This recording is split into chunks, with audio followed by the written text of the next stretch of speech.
The flight attendant handed me a different boarding pass and said, "You don't want to be on that plane. Trust me." "Danny Volkov," she whispered before I could even look at the new ticket. "I saw you on the news before the trial. My sister worked at the courthouse until 3 days ago." Her hands were shaking as she pressed the boarding pass into my palm. "Those men in first class on your original flight? They're not businessmen." My blood turned to ice. Nobody had called me Danny Volkov in 8 months. The name was supposed to be buried, erased, replaced with Thomas Garrett from Milwaukee. Insurance adjuster. Boring life, forgettable face, the kind of person who disappeared into crowds and never made headlines. "I think there's been a mistake," I started, but she cut me off. "Gate 23, not Gate 15. Flight 892 to Seattle, not Flight 445 to Miami." Her voice was barely audible over the airport noise, passengers wheeling luggage past us, announcements echoing from overhead speakers. "And my name isn't Lisa Chen like this badge says. It's Rachel Donnelly.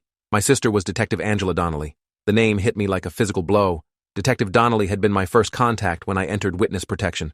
She'd promised me that testifying against Dmitry Volkov would be worth the risk, that justice would prevail, that good people would keep me alive long enough to see him convicted. She'd been found dead in her car 4 days ago.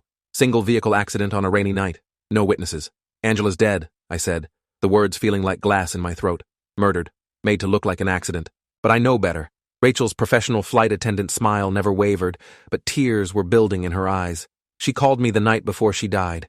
Said she'd discovered something about your case, about someone on the inside feeding information to the Bratva. She was scared, really scared, for the first time in her career. The airport terminal suddenly felt smaller, more claustrophobic. Security cameras tracked every movement. Exit signs might as well have been painted on the walls for all the good they'd do me. I'd been running from Dmitry Volkov's organization for 8 months, ever since I witnessed him execute 3 federal agents in a warehouse in Queens. The trial was supposed to start in 10 days. I was the only witness still breathing. "How do you know who I am?" I asked, though part of me was terrified of the answer. Rachel adjusted something on her uniform, maintaining the pretense that this was a routine passenger service interaction. "Because Angela showed me your photo. She was worried about you, said the marshals assigned to your protection seemed nervous, like they didn't trust their own system. And because I recognize one of the men sitting in first class on Flight 445. She pulled out her phone, pretended to check something official, but turned the screen toward me. A surveillance photo of a man with pale eyes and a scar running from his left ear to his jaw. "Alexei Kozlov. Angela had him under surveillance for 6 weeks. He specializes in mid-flight accidents, heart attacks, allergic reactions, food poisoning, things that don't look suspicious at 30,000 feet. My legs felt weak. I'd been so careful, following every protocol the marshals had given me. New identity, new background, new habits. I'd even changed the way I walked, the way I held my shoulders. But somehow, they'd found me anyway. There's a second man with him," Rachel continued, swiping to another photo. "Viktor Petrov, demolitions expert. If Kozlov can't make it look natural, Petrov makes it look like mechanical failure. Engine trouble, cabin pressure problems, pilot error." I looked toward Gate 15 where passengers were already boarding Flight 445. Normal people heading home to families, business meetings, vacations. None of them knowing they were about to share a plane with professional killers. None of them knowing that their flight had been chosen as the site of my execution. "Why are you helping me?" I asked. "If they killed Angela, helping me puts you in their crosshairs too." Rachel's smile finally cracked, and for a moment, I saw the grief and rage she'd been hiding behind her professional mask. Because Angela died believing that justice mattered. She thought if enough good people did their jobs properly, the system would work. Maybe she was naive, but she was also brave. And maybe if I can keep you alive long enough to testify, her death will mean something. The boarding pass in my hand showed Gate 23, Flight 892 to Seattle. Different airline, different destination, different departure time. Rachel had somehow accessed the computer system and moved me to a flight that wasn't on anyone's radar. But it was a temporary fix to a permanent problem. "They'll figure out what happened eventually," I said, looking around at the security cameras, the electronic systems that tracked every transaction, every movement. There's always a digital trail. "I know. That's why we both need to disappear after this. I've got vacation days saved up, and my supervisor thinks I'm taking a long weekend in Vegas. By the time they realize what I've done, we'll be long gone." She handed me a small piece of paper along with the boarding pass. "My uncle owns a cabin in the Cascades, completely off the grid, no internet, no cell service. We can hide there until the trial." The intercom crackled overhead. "Final boarding call for Flight 445 to Miami, departing from Gate 15.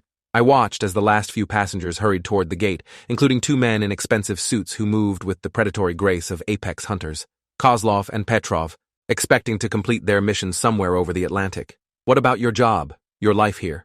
I asked Rachel. "What life? Angela was all the family I had left. This job barely pays enough to survive, and now I know that the people I work for can't protect their employees from criminals." She reached up and unpinned her flight attendant wings, dropping them in a nearby trash can. Sometimes you have to choose between being safe and being right. We walked toward Gate 23 together, two people whose lives had just been shattered by forces beyond their control. But as we moved through the terminal, I started noticing things that made my paranoia spike even higher. The man reading a newspaper near the coffee shop who'd been in 3 different locations over the past 10 minutes. The woman talking on her phone who kept glancing in our direction. The subtle hand signals between security guards that weren't part of any standard airport protocol. Rachel, I said quietly, I think we have a bigger problem than just 2 hitmen on a plane. She followed my gaze and saw what I was seeing. The surveillance network, the watchers, the carefully coordinated positioning of people who were pretending to be passengers or airport employees. How many of them are there? Too many. This whole thing was planned from the beginning. They knew I'd be here, at this terminal, at this time. The flight to Miami was just one option. They've got backup plans, backup teams, probably backup flights. I felt the walls closing in around us, the weight of invisible eyes tracking our every movement. Rachel grabbed my arm, steering me toward a service corridor marked Authorized Personnel Only. She swiped her employee card, and we ducked into a maze of maintenance areas and employee break rooms. There's something else, she said as we hurried through the narrow hallways. Something Angela discovered before she died. What kind of something? Your handler, Deputy Marshal James Crawford. Angela found out he's been feeding information to Dmitry Volkov for the past 2 years. Not just about you, about other witnesses too. She had bank records showing payments from shell companies controlled by the Bratva. She was going to turn him in the next morning. The corridor seemed to stretch endlessly ahead of us, fluorescent lights buzzing overhead, the smell of industrial cleaning supplies burning my nostrils. Crawford had been my lifeline for 8 months. The one person I trusted completely. The man who'd promised that the system would protect me if I had the courage to testify. Every safe house, every new identity, every relocation, I said, the full scope of the betrayal hitting me like a freight train. He's been giving them everything. Not just giving, selling. Angela found evidence of at least 12 witnesses who disappeared while under Crawford's protection. The Marshal's Service thinks they were discovered by accident, that their covers were blown by bad luck or careless mistakes. But Angela figured out the pattern. We reached a service elevator that would take us down to the parking garage level. As we waited for it to arrive, Rachel pulled out her phone and showed me a series of text messages. These are from Angela the night before she died. Look at the timestamps. The messages painted a picture of growing terror. Angela had discovered not just Crawford's betrayal, but evidence of a larger conspiracy within the federal system. Judges who dismissed cases for no apparent reason. Prosecutors who filed motions that weakened their own cases. FBI agents who seemed to lose crucial evidence at convenient moments. The whole system is compromised, Rachel said, as the elevator doors opened. Not just one corrupt marshal, but an entire network of people working for the Bratva. Angela called it a cancer that had metastasized through every level of law enforcement. The parking garage was dimly lit and mostly empty. Rachel led me to her car, a beat-up sedan that looked like it had seen better decades. But as she fumbled with her keys, I noticed something that made my blood freeze. Fresh tire tracks in the dust near her parking space. Someone had been here recently. Someone who'd known exactly which car to look for. Rachel, don't, I started to say, but it was too late. She'd already opened the driver's side door. The explosion wasn't massive, just big enough to destroy the car and kill anyone inside it. The blast threw us both backward, ears ringing, covered in debris. Rachel was unconscious, blood trickling from a cut on her forehead. I was bruised but mobile, and the sound of approaching footsteps meant we didn't have time for medical attention. 3 men emerged from behind concrete pillars, moving with military precision toward our position. Not airport security, not police responding to the explosion. These were the professionals, the cleanup crew sent to finish what Kozlov and Petrov had started. I half-carried, half-dragged Rachel toward the stairwell, my ears still ringing from the blast. Behind us, I could hear the men coordinating their search, speaking in accented English mixed with Russian phrases. They weren't in a hurry. They knew we had nowhere to run. The stairwell led back up to the terminal, but that way was blocked by more of their people. Down led to a sub-basement level that housed mechanical equipment and freight elevators. I chose down, hoping to find another way out, knowing that every second counted. Rachel was starting to regain consciousness as we reached the basement level. What happened? She mumbled, touching the cut on her forehead. Car bomb. Small one, just big enough to kill us if we'd gotten inside. They were watching your car, waiting for us to try to escape. I helped her stand, checking for serious injuries. Can you walk? She nodded, though she was clearly shaky. Where are we? Basement level. Freight area, mechanical rooms, probably some kind of service tunnel that connects to other parts of the airport. I looked around at the maze of pipes and electrical conduits. We need to find another way out, and we need to do it fast. The sound of heavy footsteps echoed down the stairwell behind us. They'd figured out which direction we'd gone and were following methodically, checking every room, every possible hiding place. Professional hunters tracking wounded prey. This way, Rachel said, pointing toward a service tunnel marked with signs indicating it led to the main terminal building. If we can get to the public areas, they won't be able to just shoot us without witnesses. We moved through the tunnel as quickly as Rachel's condition would allow. The walls were lined with cables and pipes, the air thick with the hum of electrical equipment. Every few hundred feet, there were emergency phones and fire safety equipment, reminders that we were still within the bounds of civilization, even if it felt like we were crawling through the bowels of some mechanical beast. Halfway through the tunnel, Rachel grabbed my arm and pulled me into an alcove housing electrical panels. "Listen," she whispered. Footsteps again, but ahead of us this time, not behind. They'd split up, sent teams to both ends of the tunnel. We were trapped in the middle, with nowhere to go but deeper into the mechanical infrastructure of the airport. "There's something I need to tell you," Rachel said, her voice barely audible over the ambient noise. "Angela didn't just discover Crawford's betrayal. She figured out why the Bratva wanted you dead so badly. It's not just about the warehouse murders." "What do you mean?" "The 3 federal agents you saw Dmitry Volkov kill, they weren't just random targets. They were investigating something bigger, something that goes beyond organized crime." Rachel pulled out her phone and showed me a series of photos Angela had taken. Documents, financial records, shipping manifests. They were tracking money laundering operations that connect the Bratva to legitimate businesses, political campaigns, even federal contracts. The photos showed a web of corruption that made my testimony seem like a minor detail in a much larger conspiracy. Defense contractors, congressional campaigns, infrastructure projects. The Bratva wasn't just a criminal organization, it was a shadow partner in dozens of legitimate enterprises. "Your testimony about the warehouse murders is just the beginning," Rachel continued. "If Volkov goes to trial, if he decides to cooperate with prosecutors to reduce his sentence, he could expose the entire network. Hundreds of millions of dollars, dozens of prominent people, the kind of scandal that brings down governments." The footsteps were getting closer from both directions.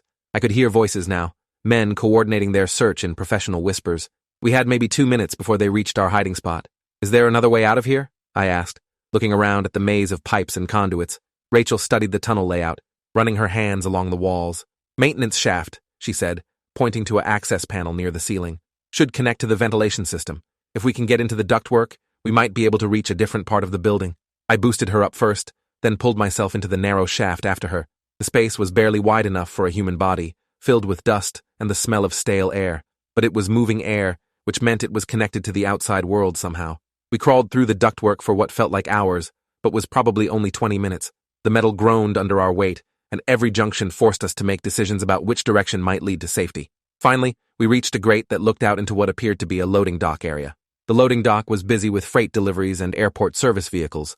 Normal activity, normal people doing normal jobs. We dropped down from the ventilation shaft and tried to blend in with the workers, just 2 more airport employees having a bad day. "We need transportation," Rachel said, looking around at the various vehicles. "Something they won't be able to track immediately." A delivery truck was parked near the loading dock, engine running, driver nowhere in sight. Rachel climbed into the passenger seat while I got behind the wheel. The truck was loaded with catering supplies for airlines, nothing valuable enough to justify a massive manhunt. We drove out of the airport complex and onto the highway, both of us checking mirrors constantly for signs of pursuit. The truck was slow and ungainly, but it was anonymous, just another commercial vehicle in traffic. "Where do we go now?" Rachel asked. "Your marshal is compromised. My supervisor probably thinks I'm dead, and we're fugitives from both sides of the law." "There's someone I need to contact," I said, pulling out a burner phone I'd kept hidden for emergencies. "A reporter who's been investigating federal corruption. If we can get our story to him, if he can verify what Angela discovered, maybe we can expose the whole network before they kill us." I dialed a number I'd memorized months ago. David Kim, investigative journalist with the Seattle Times. He'd written articles about organized crime's infiltration of legitimate businesses, about corruption in federal law enforcement. If anyone would believe our story and have the resources to investigate it properly, it would be him. "This is Kim." "David Kim? This is Danny Volkov. I'm the witness in the Dmitry Volkov case. I have information about federal corruption, about law enforcement officials working for organized crime. People are trying to kill me to prevent me from talking." There was a long pause. "Where are you?" "Driving north from the airport. I have a companion, Rachel Donnelly. Her sister was Detective Angela Donnelly, who was murdered 3 days ago for investigating the corruption. I know about Detective Donnelly's death, suspicious circumstances, but the official report says accident." Kim's voice was cautious, but interested. "What kind of information do you have?" "Audio recordings, financial documents, evidence that Deputy Marshal James Crawford has been selling witness information to the Bratva, evidence of a larger conspiracy involving judges, prosecutors, FBI agents, the kind of story that ends careers and sends people to prison for life. Can you get to Seattle? I have a secure location where we can meet, review the evidence, verify the claims independently." "We'll be there in 8 hours," I said, then hung up and destroyed the phone. Rachel had been listening to the conversation, and her expression was grim. "You realize this is our only chance, right? If this reporter can't help us, if the story doesn't break in time, we're dead." "I know, but staying hidden forever isn't an option. They'll find us eventually, no matter how careful we are. The only way to stay alive is to make the truth public, to make killing us more dangerous than letting us live. We drove through the afternoon and into the evening, switching vehicles twice to avoid being tracked.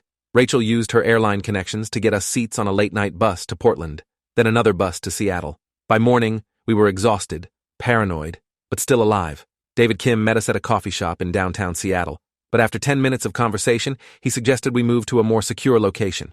His newspaper's office had been broken into twice in the past month, and he'd been receiving threats related to his investigation of federal corruption.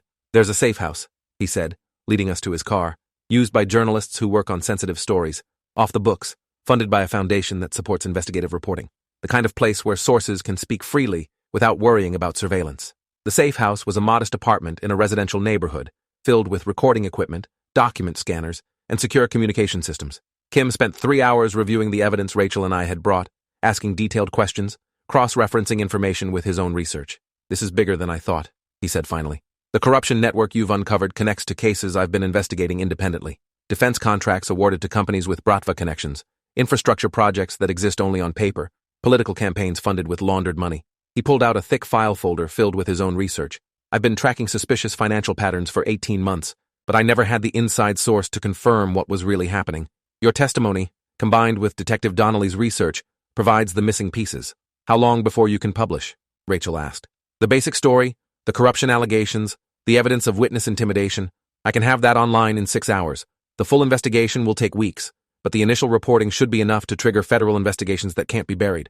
Kim was already typing on his laptop, organizing the evidence, drafting the article that would expose the conspiracy.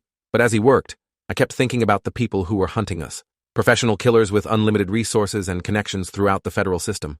Even if Kim's story broke, even if it triggered investigations and arrests, would it be enough to keep us alive? "There's something else," I said, interrupting Kim's work.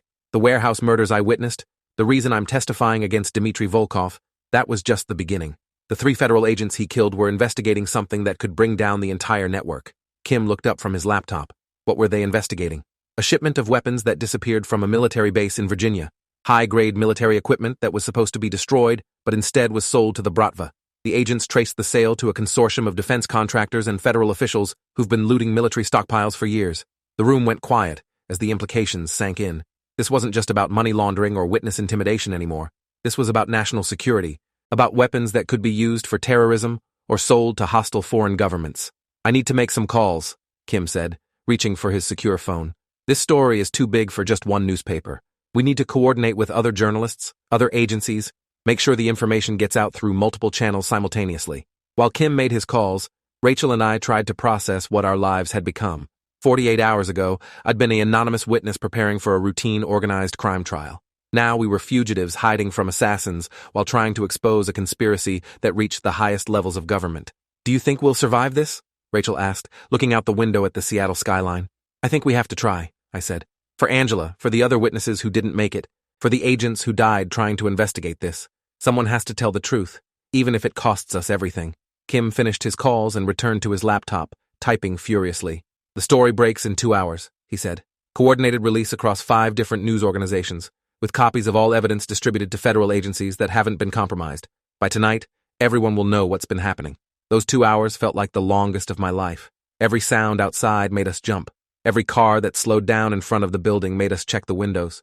We were so close to exposing the truth, but also so vulnerable to the people who would kill to keep it hidden. At exactly 6 p.m. Pacific time, David Kim's story went live. Federal corruption network exposed. Marshall, prosecutors accused of working with organized crime. Within minutes, it was being shared across social media, picked up by other news outlets, generating the kind of attention that couldn't be ignored or suppressed. But our celebration was short-lived. Kim's secure phone rang, and his expression grew grim as he listened to the caller. "They found the safe house," he said after hanging up. "Federal agents are on their way, but we don't know if they're the good guys or part of the corruption network. We need to leave. Now." We grabbed the essential evidence and fled through the back exit, just as black SUVs pulled up in front of the building. The same kind of vehicles that had surrounded us at the airport, the same professional coordination that suggested this wasn't a legitimate law enforcement operation. "Where do we go?" Rachel asked as we ran through back alleys and side streets. "The FBI field office," Kim said. "I know an agent there who's been investigating the corruption independently. If we can get to her, if we can trust her, maybe we can survive long enough for the full investigation to unfold." Special Agent Sarah Michaels met us at the FBI building, but instead of taking us inside, She led us to a parking garage and gestured for us to get into her personal vehicle. "The office has been compromised," she said. "Too many people with questionable loyalties, too many opportunities for information to leak to the wrong places." "Where are we going?" I asked. "Safe house. Real one this time, not on any official records, funded through a black budget that only 3 people know about." Michaels drove through Seattle traffic with the confidence of someone who'd done this before. "I've been investigating the corruption network for 2 years, building cases independently, waiting for the right moment to move. Your story, combined with Kim's reporting, gives us the ammunition we need." The real safe house was a fortified apartment in an industrial area, with security cameras, armored windows, and communication equipment that couldn't be monitored or traced. Michaels explained that she'd been working with a small group of federal agents who'd realized that normal channels couldn't be trusted. "How many others are there?" Rachel asked. 12 of us, spread across different agencies, FBI, DEA, ATF, even a couple of people in the Marshal Service who realized what Crawford was doing. Michaels pulled out a detailed organizational chart showing the corruption network. "We've been mapping the connections, identifying the key players, waiting for enough evidence to move against all of them simultaneously." The chart was staggering in its scope. Deputy Marshal Crawford was just one node in a network that included federal judges, prosecutors, senior FBI officials, and even a congressman who sat on the House Judiciary Committee. The Bratva hadn't just bribed a few officials, they'd systematically compromised an entire segment of the federal justice system. "Why haven't you moved against them before now?" I asked. "Because they're too well connected, too well protected. Any investigation that targeted just a few of them would be blocked or buried by their allies. We needed a smoking gun, something so obvious and undeniable that even their protectors couldn't ignore it." Michaels pointed to my name on the chart. "Your testimony about the warehouse murders is that smoking gun. Once Dmitry Volkov is in custody, once the trial begins, the pressure will force them to make mistakes." But as we talked, I realized that the trial might never happen.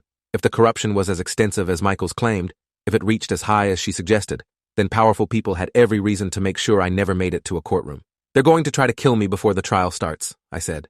"They can't risk me testifying, can't risk Volkov deciding to cooperate with prosecutors." "I know. That's why we're moving the trial up. Instead of 10 days, it starts in 72 hours. Emergency motion, emergency judicial panel, the kind of speed that doesn't give the corruption network time to organize a response." Michaels showed me a court document that had been filed an hour earlier. "Judge Patricia Hoffman is presiding. She's one of the few federal judges we're certain hasn't been compromised. 72 hours. 3 days to stay alive, to avoid the assassins, to make it to a courtroom where I could finally tell the truth about what I'd witnessed. It seemed both impossibly long and terrifyingly short. The first attempt on our lives came 6 hours later. A precision strike team that breached the safe house security like it was made of paper. Military-grade weapons, night vision equipment, coordination that suggested extensive training and planning. They knew exactly where we were, exactly how many people were in the building. But Agent Michaels had prepared for this possibility. Hidden escape routes, backup security systems, contingency plans that activated the moment the primary defenses were compromised. We escaped through a tunnel that connected to the city's storm drain system, emerging 6 blocks away where another FBI vehicle was waiting. "They're not just trying to kill us anymore," Michaels said as we sped through the empty streets. "They're trying to destroy all the evidence, eliminate everyone who knows about the corruption network. This is desperation, the kind of scorched earth response that happens when everything falls apart." The second safe house lasted 12 hours before it was discovered. The third lasted 8. By the morning of the trial, we were hiding in a federal courthouse, protected by the small group of agents Michaels trusted, surrounded by the kind of security normally reserved for presidential visits. But even in the courthouse, even surrounded by armed guards and metal detectors, I could feel the weight of invisible threats, corrupt officials who could walk through any security checkpoint, judges who might dismiss charges for procedural reasons, prosecutors who might accidentally destroy key evidence. "Are you ready for this?" Rachel asked as we waited in a secure room adjacent to the courtroom. "I don't think anyone can be ready for something like this," I said. "But I'm going to do it anyway. For Angela, for the agents who died, for everyone else who didn't make it this far." The trial of Dmitry Volkov began at 9 a.m. on a Thursday morning. Judge Hoffman's courtroom was packed with reporters, federal agents, and spectators who'd been following the corruption story. Television cameras were prohibited, but sketch artists captured every moment as the most important organized crime trial in decades got underway.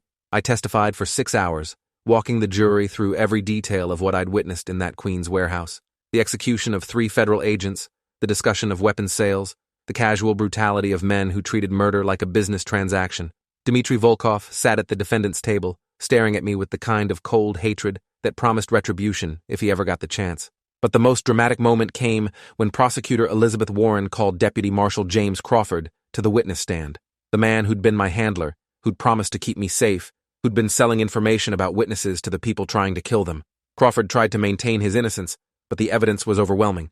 bank records showing payments from Bratva shell companies, audio recordings of him discussing witness locations with known criminals, testimony from other agents who'd suspected his betrayal but hadn't been able to prove it. How many witnesses died because of information you provided to Dmitry Volkov's organization? Prosecutor Warren asked. Crawford's lawyer objected, but Judge Hoffman allowed the question. 12 that we can prove, Warren continued. 12 people who trusted the federal system to protect them, who believed that doing the right thing would keep them safe. How much did you get paid for each death? The courtroom erupted in shouting and chaos. Volkov's lawyers demanded a mistrial. Crawford's attorney claimed prosecutorial misconduct, but Judge Hoffman restored order and allowed the testimony to continue. The trial lasted 3 weeks. Testimony from dozens of witnesses, evidence of corruption that reached the highest levels of government, revelations that made national headlines every day. Rachel testified about Angela's murder, about the investigation that had cost her sister's life. David Kim testified about the threats he'd received while investigating the story. In the end, Dmitry Volkov was convicted on all counts and sentenced to life without parole. James Crawford received 25 years for corruption and conspiracy to commit murder. 6 other federal officials were indicted as the investigation expanded, and congressional hearings were announced to examine the broader implications of the corruption network. But victory came with a price that neither Rachel nor I could have anticipated. Our faces were on television every night. Our names were in newspaper headlines. We'd become public figures in a way that made anonymity impossible and normal life a distant memory. The Witness Protection Program offered us new identities, but we both knew that wouldn't be enough. Too many people had seen us. Too many enemies knew what we looked like. Too many powerful interests wanted revenge for what we'd exposed. What happens now? Rachel asked as we sat in yet another safe house. This one in a rural area outside Portland. Now we disappear for real, I said. Not through official channels, not through government programs, but on our own terms. New names, new faces if necessary, new lives in places where nobody knows our history. We never saw each other again after that week in Portland. Rachel moved to Europe, I heard later, working for an international human rights organization under a name I didn't recognize. I moved to a small town in Montana, took a job teaching high school mathematics, became the kind of unremarkable person who blends into small-town life without attracting attention. Sometimes I see news stories about corruption cases that grew out of the Volkov trial, federal officials sentenced to prison, defense contractors exposed for fraudulent billing, political campaigns forced to return donations from questionable sources. The web of corruption we'd helped expose continued to unravel for years, sending dozens of people to prison and changing how federal law enforcement agencies monitored their own personnel.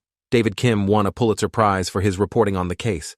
Agent Michaels was promoted to run a new task force focused on investigating corruption within federal agencies. Judge Hoffman received death threats for months, but continued to preside over high-profile corruption trials with the same fairness and integrity she'd shown during the Volkov case. But the victory was bittersweet. Angela Donnelly never got to see the people who killed her brought to justice. The 3 federal agents who died in that Queens warehouse never got to testify about the weapons trafficking they'd been investigating. Too many people paid with their lives for a system of justice that was supposed to protect the innocent and punish the guilty. 5 years later, I still look over my shoulder when I walk down the street. I still check locks twice before going to bed. I still wonder if the next stranger I meet might be someone from my past, someone with a long memory and access to the resources needed for revenge. But I sleep better knowing that the truth came out, that the corruption network was exposed, that other witnesses might have a better chance of survival because of what we sacrificed to make the system work the way it was supposed to.